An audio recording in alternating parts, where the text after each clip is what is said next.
is the next horse we're going to see. Dr. VENKMAN cross-entered in the Big Ass Fans Dirt Mile, probably going in the sprint. He won the San Diego handicap, and he was the favorite in the Pacific Classic.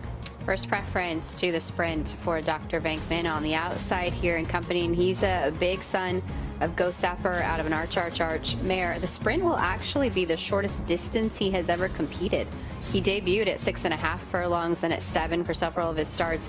Won that San Diego at the mile and a 16th, as you mentioned, and maybe the mile and a quarter was just a little too far for him in the Pacific Classic. Mark Glatt trains him fresh up to the Breeders' Cup Sprint. We haven't seen him since Pacific Classic Day on August 31st, but he looks good, very, on cue, doing exactly what they're asking of him, and Mark does such a great job getting sprinters ready off a layoff. Yeah, he does. He's very good in that situation. That's one of his strongest categories. High knee action. He's always been like this. You kind of see he's got a little bit of a high knee action, but gets over the ground very well. I think coming back to one turn is probably the key for him. You look at the pedigree, and I understand why they tried along Go Sapper out of an arch mare, but you remember Go Sapper was a Grade 1 winner at 6 furlongs and a mile and a quarter, so we'll see. I think he's got to improve a little bit. I mean, he ran well.